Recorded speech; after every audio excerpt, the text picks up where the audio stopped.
Good morning, students. Let's start with today's exercise 1.3. 1.3 માટે આજે આપણે જોવાના છીએ કે કઈ રીતે 1.3 નો આપણે કરવાના છે, બરાબર? તો 1.3 માં શું છે પહેલા આપણે સમજી લઈએ, એટલે આપણે 1.3 વિશે વધારે એક્સરસાઇઝ ઇઝીલી સોલ્વ કરી શકીશું. તો ચાલો એક્સરસાઇઝ 1.3 પહેલા આપણે ઇન્ટ્રોડક્શનમાં શું સમજવાનું છે? આપણે સમજવાનું આવશે ઉપગણ. શું કહેવામાં આવશે? ઉપગણ. શું છે ઉપગણ એ સમજવું. ઉપગણને ઇંગ્લિશમાં કહેવામાં આવે સબસેટ. શું કહેવામાં આવે? સબસેટ. સ્કૂલમાં જશો, કોલેજમાં જશો, હું પણ ઉપગણ નહીં બોલું, સબસેટ જ બોલીશ. હા, કારણ કે આને બોલાય છે સબસેટ જ, એટલે તમે પણ સબસેટ જ બોલજો. એમ ઉપગણ બહુ વાપરતા નથી વર્ડ, સ્કૂલમાં પણ સર બહુ ઓછો વાપરશે. હા, એટલે ધ્યાન રાખજો. એટલે આપણે એને સબસેટ જ બોલીશું. એટલે પહેલેથી તમારે કહેવાનું સબસેટ. શું યાદ રાખવાનું? સબસેટ. ગુજરાતીમાં એને ઉપગણ કહેવાય, પણ એને ઇંગ્લિશમાં સબસેટ કહેવાય. એટલે આ જ વધારે યાદ રાખજો, સબસેટ. બરાબર. એની સાઇન કેવી છે સબસેટની? આવી કંઈક સાઇન છે, સી અને થોડો આગળ જાય છે, આને કહેવાય સબસેટ. બરાબર. ચાલો હવે કઈ રીતે એ સબસેટને આપણે વ્યાખ્યાયિત કરી શકીએ? ધારો કે હું એવું કહું કે ભાઈ એમાં 1, 2 અને 3 છે, અને બીમાં 1, 2, 3, 4, 5, 7, 8, 11 આટલા મેમ્બર છે. તો આના પરથી શું કહી શકાય કે ભાઈ એના મેમ્બર જુઓ તો એના મેમ્બર 1 છે, 2 છે, 3 છે. તે બંને મેમ્બર છે 1, 2 અને 3. તો એના દરેક મેમ્બર બીમાં છે. એના દરેક મેમ્બરો શેમાં છે? બીમાં છે. એટલે હું એવું કહી શકીશ કે A is subset of B. A બીનો સબસેટ છે. એટલે કે ઉપગણ. આપણે યાદ સબસેટ જ રાખવાનું, બરાબર? કારણ કે એના દરેક સભ્યો શેમાં છે? બીમાં છે. બરાબર. તો એના જો દરેક સભ્યો બીમાં હોય તો એનો મતલબ એવો થશે કે એના દરેક સભ્યો બીમાં છે. એટલે એ બીનો ઉપગણ, એટલે એ ઇઝ સબસેટ ઓફ બી થશે. હવે આ જે લીધું એ પહેલું ઉદાહરણ હતું. આપણે બીજું ઉદાહરણ પણ જોઈએ. બીજું ઉદાહરણ આપણે એવું લઈએ છીએ કે ધારો કે એ બરાબર 1, 2, 3 અને બી બરાબર 1, 2, 7, 8, 11 આવું છે. હવે અહીંયા જોઈ શકો છો આપ શું કે એનું 1, 2, 3, 1, 2, 3 3 નથી, એટલે 3 જે છે અહીંયા નથી. તો એ જે છે એ બીનો સબસેટ થશે નહીં. એટલે આવી ઉપર એની પર ચોકડી કરી દો એટલે એ સબસેટ નથી. બરાબર. જો ચોકડી ના કરો ને એમનામ જો લખેલો રાખો તો એનો સબસેટ થશે. બરાબર. એટલે આને આજે ઉપગણ વિશે આપણે જોવાના છીએ. તમને મેં ઓલરેડી જે સમજાવ્યું, જેમ કે હું અહીંયા એવું કહી શકું કે ભાઈ 1 ઇઝ બિલોંગ્સ ટુ એ. શું કહેવાય? Belongs to. મેં આની પણ વાત તમને એ જ કરી છે કે ભાઈ બિલોંગ્સ ટુ જ બોલશે બધાને. એ બિલોંગ્સ ટુ એ એટલે શું? 1 બિલોંગ્સ ટુ એ એટલે શું? 1 એમાં છે. હું કહીશ 3 બિલોંગ્સ ટુ એ એટલે શું? 3 એમાં છે. 7 ડઝ નોટ બિલોંગ્સ ટુ એનો મતલબ શું? 7 એમાં દેખાતો નથી. પણ એવું લખી શકાય 7 બિલોંગ્સ ટુ બી, એટલે 7 જે છે એ બીમાં છે. બરાબર. એટલે શબ્દોની માયાજાળ છે, જરાક સમજજો. હા, થોડા અંગ્રેજી શબ્દો તમારી સ્કૂલમાં ને બધી જગ્યાએ આ જ વાપરશે, એટલે ખાસ ધ્યાન રાખજો. એ વખતે પૂછવાય ના જતા. એટલે પહેલેથી જ હું કહું એ યાદ રાખજો, એટલે તમારે તકલીફ પડે નહીં. બરાબર. ચાલો હવે આપણે આગળ જઈએ. તો આગળ જઈએ એટલે આપણે થોડા દાખલાઓ જે ચોપડીના છે એ કરવાની ટ્રાય કરીએ. તો 5 એટલે શું થાય? ખાલી ગણ. પહેલાં પ્રશ્ન સમજીએ કે ભાઈ ગણ જે છે, ગણ શું છે? 5 છે. ગણ શું આપેલો છે? 5 આપેલો છે. હવે 5 જે આપેલો છે એ 5 1, 3, બી 1, 5, 9, સી 1, 3, 5, 7, 9 આપેલા છે. તો ખાલી ગણ એ બીનો સબસેટ થાય? તો ઓલવેઝ થાય. એક વસ્તુ ઉપર લખી રાખજો, હાસ્યામાં જે તમારી ફેર બુક હોય એમાં શું લખી નાખવાનું કે ખાલી ગણ એ દરેક ગણનો ઉપગણ છે. દરેક ગણનો ઉપગણ છે. ખાલી ગણ જે છે એ દરેક ગણનો ઉપગણ છે. એટલે ખાલી ગણ એ દરેક ગણનો ઉપગણ છે, એ તમારે હંમેશા ધ્યાન રાખવાનું. હવે એના મેમ્બર જો કયા છે? 1 અને 3 છે. એના મેમ્બર 1 અને 3 છે. આ 1 અને 3 મેમ્બર જો સીમાં પણ છે, 1 અને 3 પણ દેખાય છે. એટલે એના જે 1 અને 3 છે એ સીમાં પણ તમે જોઈ શકો છો, બરાબર. તો હવે અહીંયા જોઈએ તો બીજું આપણે શું છે, એ અને બી વચ્ચે નિશાની મૂકવાની છે. કોની વચ્ચે મૂકવાની છે? એ અને બી વચ્ચે મૂકવાની છે. તો એ અને બી વચ્ચે નિશાની મૂકવાની હોય તો આપણે એવું કહી શકીએ કે એમાં 1 છે અને 3 છે અને બીમાં 1 છે પણ 3 નથી. તો A is not subset of B. A બીનો સબસેટ નથી. બરાબર, સમજાય છે? ચલો હવે જુઓ, એના 1 અને 3 અને સીના 1 અને 3. તો એ શેનો સબસેટ થશે? સીનો સબસેટ થશે. એ ઇઝ સબસેટ ઓફ સી. અને બીના જુઓ, 1 5 1 5 9. એટલે અહીંયા જોશો તો 1 5 અને 9 અને 1 5 અને 9. એટલે બીના દરેક સભ્યો સીમાં છે. તો B is subset of C. સમજાય છે કઈ રીતે સબસેટ થાય, કઈ રીતે શું થાય? તો આવી રીતના આપણે સબસેટ લખવાના છે, બરાબર. ચલો હજુ આપણે એક જોઈએ કે એમાં AEIOU છે અને બીમાં ABCD છે. તો એ ઉપગણ છે. પહેલો પ્રશ્ન શું પૂછે? અહીંયા લખવાનું ભૂલી ગયો છું. એ બીનો ઉપગણ છે. શું એના દરેક સભ્યો બીમાં છે? નથી. તો એ બીનો ઉપગણ નથી, કારણ કે જો અહીંયા છે, અહીંયા નથી, ઉપગણ નથી. બી એનો ઉપગણ છે. શું બીના દરેક સભ્યો એમાં છે? ના ભાઈ. તો બીના દરેક સભ્યો એમાં નથી, એટલે બી એનો ઉપગણ નથી. શા માટે? તો નીચે લખવાનું કે ભાઈ બીના દરેક સભ્યો એમાં નથી, જેને કારણે B is not subset of A. સમજાય છે? એકદમ ઈઝી છે. તો આવી રીતના તમે લખી શકો, બરાબર. ચલો હવે આપણે આગળ વધીએ એટલે તમને ખબર પડશે કે ઘાતગણ વિશે છે.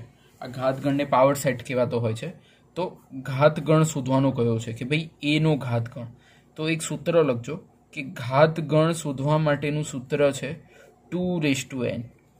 શું છે? 2n છે. ઘાતગણ શોધવા માટે શું લખવું પડે? 2n કરવું પડે. હવે n બરાબર કેટલા છે? અહીંયા મેમ્બર કેટલા છે? n બરાબર 1 અને 2, એટલે કેટલા ટોટલ? 2 મેમ્બર થયા. એટલે n બરાબર એટલે શું? સંખ્યા. ગણમાં રહેલા જેટલા હોય એની સંખ્યા એટલે n કહેવાય. n બરાબર શું થશે? 2 થશે. 2 થશે એટલે 4 થશે. એટલે ઘાતગણનો જવાબ શું આવ્યો? 4 આવ્યો. સમજાય છે? હવે આપણે ઘાતગણ લખવો છે. શું લખવો છે? ઘાતગણને લખવો છે. તો ઘાતગણને લખવો હોય તો કઈ રીતે લખાય? હંમેશા ઘાતગણ લખો ત્યારે એક ફાઈ તો લખી જ દેવાનો, જે મેં તમને ઉપર લખાવ્યું એ ફાઈ તો લખવાનો. એટલે પહેલો ઘાતગણનો શું આવશે? 5. પછી બીજો શું આવશે? 1. પછી શું આવશે? 1 એકલો. પછી આવશે બીજો 2 અને 1 અને 2 સાથે, એટલે 1 અને 2. આને કહેવામાં આવે ઘાતગણ. સમજાય? ખૂબ સહેલું છે. આવી રીતના ઘાતગણ આપણે લખી શકીએ. સમજાય છે હું શું કહેવા માંગુ છું? તો આવી રીતના કોઈનો પણ ઘાતગણ લખી શકીએ. પહેલાં 1 એકલો લખવાનો, 2 એકલો લખવાનો, પછી બંને સાથે લખવાના, પછી 5 લખી દેવાનું, એટલે એ એનો ઘાતગણ. ઓકે, ચાલો. તો આવી રીતના આપણે ઘાતગણ લખીશું. હવે આપણે જે સ્વાધ્યાય એક્સરસાઇઝમાં જે આપેલા છે એની આપણે કરવાની ટ્રાય કરીએ. ચાલો આપણે જોઈએ કે ભાઈ નીચેના વિધાન સત્ય બને તે રીતે ખાલી જગ્યામાં સંજ્ઞા પૂરો. ખાલી જગ્યામાં બિલોંગ્સ ટુ અને નોટ બિલોંગ્સ ટુ આ બે વસ્તુ પૂરવાનું છે.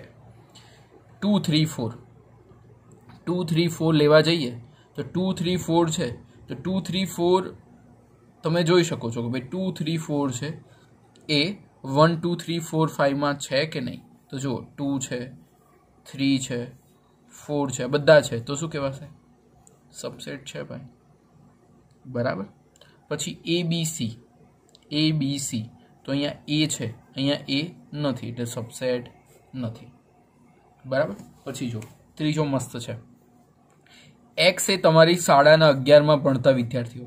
એટલે ધારો કે આ શાળા છે, એમાં પહેલું ધોરણ છે, બીજું છે, ત્રીજું છે, ચોથું છે, પાંચમું છે, એવી રીતના ટોટલ કેટલા છે? 11 12 ધોરણ સુધી છોકરાઓ છે. 6 7 8 6 7 8 9 10 11 12 બધાના વિદ્યાર્થીઓ છે, બરાબર. હવે આમાંથી આ એક્સ જે છે એ ખાલી 11ના વિદ્યાર્થીઓ છે. કોના મેં કીધા? 11ના વિદ્યાર્થીઓની આપણે આ ગણ લીધો છે કે ભાઈ આ એક્સમાં ખાલી 11માના વિદ્યાર્થીઓ છે અને અહીંયા જે એક્સ જે છે એમાં કેટલા વિદ્યાર્થીઓ છે? એમાં શાળાના બધા એટલે કયા?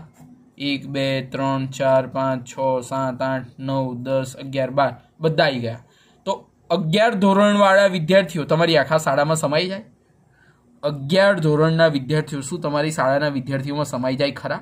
સમાઈ જ જાય ને ભાઈ. 11માના ધોરણના વિદ્યાર્થીઓ હોય તમારી આખી શાળામાં સમાઈ જ જાય, કારણ કે શાળામાં બધા વિદ્યાર્થીઓ હોય. આની જગ્યાએ 10મું હોય તો એ સમાઈ જાય, જેટલા હોય એટલા બધા સમાઈ જાય. બરાબર, એટલે એને શું કહેવાય? બિલોંગ્સ ટુ કહેવાશે. બરાબર, તો આ રીતે આપણે બિલોંગ્સ ટુ લખી શકીએ. ચલો પછી આગળ આપણે જોઈએ તો એક્સ સમતલમાં, જ્યારે એક્સ સમતલમાં આપણે જોઈએ તો એક્સ સમતલમાં વર્તુળ છે. શું કહ્યું છે? એક્સ સમતલમાં વર્તુળ છે અને બીજી બાજુ શું છે? એક્સ એ સમતલમાં એકમ ત્રિજ્યાવાળું વર્તુળ છે. એક્સ એ સમતલમાં શું છે? એકમ ત્રિજ્યાવાળું વર્તુળ છે. બરાબર, તો એવું કહી શકાય કે એક્સ એ સમતલમાં વર્તુળ છે એટલે કોઈ બી સમતલ હોય એમાં આ એક વર્તુળ છે. બરાબર, તો એની ત્રિજ્યા એકમ એટલે એક જ ત્રિજ્યા હોય એવું જરૂરી નથી. આની ત્રિજ્યા એક જ હોય એવું જરૂરી નથી, બીજી પણ હોઈ શકે. તો ઇઝ નોટ સબસેટ ઓફ આવશે, કારણ કે દરેકની ત્રિજ્યા એકમ હોય એવું જરૂરી નથી. સમજાય? એકદમ સિમ્પલ છે, એમાં કંઈ બહુ વિચારવાનું નથી. ઓકે, ચલો હવે એક્સ એ સમતલમાં ત્રિકોણ છે, કોઈ બી સમતલમાં ત્રિકોણ છે અને એક્સ એ સમતલમાં લંબચોરસ છે. તો સમતલમાં લંબચોરસ છે, તો આ ત્રિકોણ એ લંબચોરસમાં હોઈ શકે? સમજો અહીંયા શું કહેવા માંગે છે. બરાબર, તો હવે એનો મતલબ છે કે એક્સ એ સમતલમાં ત્રિકોણ છે, એક્સ એ સમતલમાં ત્રિકોણ છે અને એક્સ જે છે એ સમતલમાં લંબચોરસ છે, એટલે કોઈ બી સમતલમાં લંબચોરસ છે. બરાબર, તો ત્રિકોણ એ લંબચોરસમાં સમાઈ જાય? ના સમાય ભાઈ, આખું અલગ અલગ થાય, એટલે ઇઝ નોટ બિલોંગ્સ ટુ આવે. સમજાય? એકદમ ઇઝી છે, બહુ ઉતાવળ ના કરતા ખાલી સમજવાની ટ્રાય કરજો એટલે બધું સમજાઈ જશે. બરાબર, ચલો હવે એક્સ એ સમતલમાં સમબાજુ ત્રિકોણ. સમબાજુ ત્રિકોણ એટલે શું? બધી બાજુઓ સરખી, એ બી સી સરખા, અને એક્સ એ જ સમતલનો ત્રિકોણ છે અને એક્સ એ જ સમતલનો ત્રિકોણ હોય તો એ સરખો જ હોય, એટલે આ ત્રિકોણ હોય એના કોઈ બી ત્રિકોણની અંદર સમાઈ જવાનો હોય એટલે આવશે બિલોંગ્સ ટુ. કેમ કે ભાઈ સમબાજુ ત્રિકોણ છે, સમબાજુ ત્રિકોણ એ સમતોલનો ત્રિકોણ હોય, એમાં બહુ વાંધો આવે નહીં. બરાબર, ચાલો હવે છેલ્લો આપણે જોઈએ કે ભાઈ એક્સ એ યુગ્મ પ્રાકૃતિક સંખ્યા છે. એક્સ એ કેવી સંખ્યા છે? યુગ્મ પ્રાકૃતિક સંખ્યા. યુગ્મ એટલે શું? 2 4 6 8 10 અને અપ ટુ ઇન્ફિનિટિવ ચાલે. બરાબર, આ યુગ્મ સંખ્યાઓ. અને એક્સ એ પૂર્ણાંક સંખ્યા છે. મેં યાદ કરો તમને પૂર્ણાંક સંખ્યાની વ્યાખ્યા શું કરાવી હતી? હું ખોલું તમારી જૂની નોટ્સ, હું તમને બતાવું. મારી બીજી ડાયરીમાં મેં લખી છે પૂર્ણાંક સંખ્યા. મેં તમને સમજાવ્યું હતું પૂર્ણાંક સંખ્યાનું, યાદ હોય તો. પૂર્ણાંક સંખ્યાઓ એટલે શું? ઝેડ. ઝેડ ક્યાં સુધી આવે? માઇનસ ઇન્ફિનિટિવથી લઈને પ્લસ ઇન્ફિનિટિવ આવે. આ યાદ કરાવ્યું હતું, બરાબર? ના યાદ હોય પાછું કરી લેજો. માઇનસ ઇન્ફિનિટિવથી ઇન્ફિનિટિવ સુધી આવશે. એટલે પૂર્ણાંક સંખ્યાઓ એટલે શું આવશે? Minus infinitive to plus infinitive બધી આવશે. એટલે બધી સંખ્યાઓ, એટલે જો આ બેકી ઇન્ફિનિટિવ સંખ્યા એટલે કે યુગ્મ પ્રાકૃતિક સંખ્યાઓ ઇન્ફિનિટીમાં તો સમાઈ જશે, એટલે શું આવશે? સબસેટ આવશે. બરાબર, સહેલું છે, સમજાય છે? ચાલો હવે આપણે આગળ વધીએ.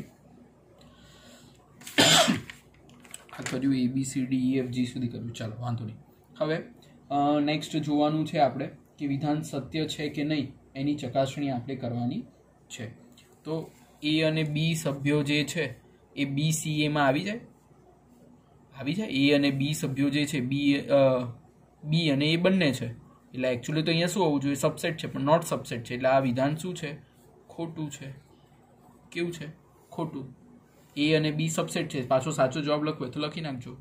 બરાબર, ચલો હવે સ્વરની આપણે જો વ્યાખ્યા કરીએ તો અહીંયા શું છે? AE છે અને અહીંયા અંગ્રેજી મૂળાક્ષરોનો સર, એટલે સ્વર કયા કયા છે? A E I O U, આ બધા શું છે? સ્વર છે.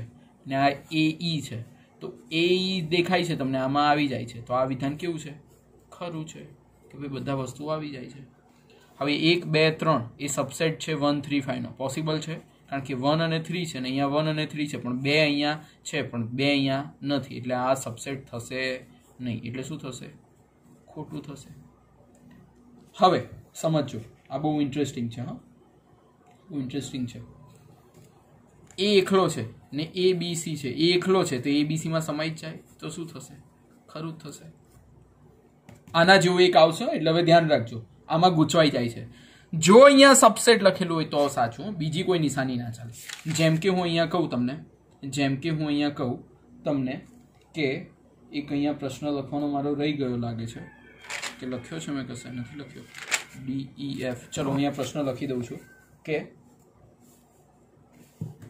કયો પ્રશ્ન છે કે ભાઈ શું A બિલોંગ્સ ટુ ABC થશે?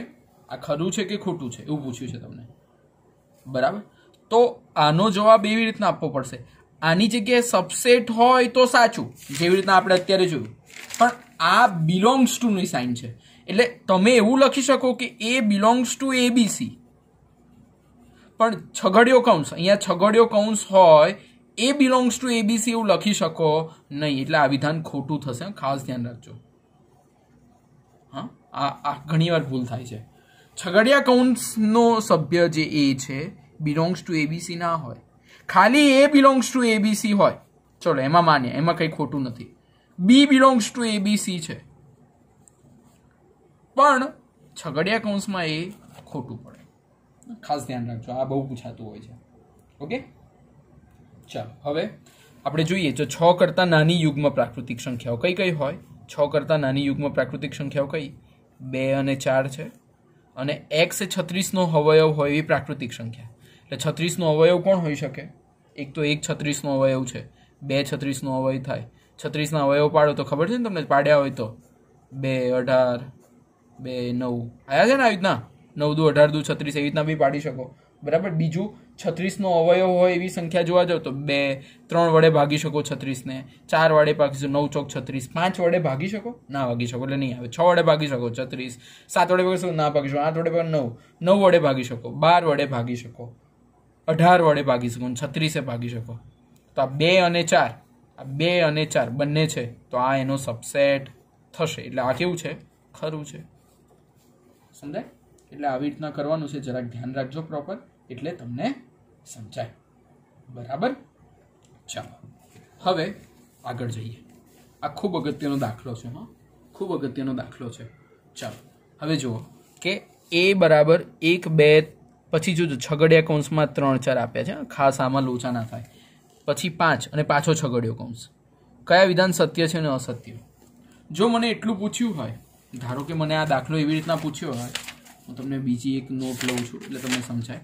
જો મને આ દાખલો એવી રીતના પૂછ્યો હોય, કેવી રીતના કહું છું કે ભાઈ A બરાબર ડિફરન્સ સમજો, હા, 1 2 આ 3 4 છગડિયા કૌંસમાં છે ને, હું એમ નામ રાખું છું 3 4 અને 5, અને પછી પહેલો પ્રશ્ન પૂછે, પછી મને આ પહેલો પ્રશ્ન પૂછે કે 3 4 બિલોંગ્સ ટુ A, એટલે કે ભાઈ 3 અને 4 એ સબસેટ A નો છે કે નહીં, 3 અને 4 સબસેટ A નો છે કે નહીં, તો હું આંખ મીચ્યા વગર એને લખી દઈશ કે હા સબસેટ છે, એટલે કે કેવું છે?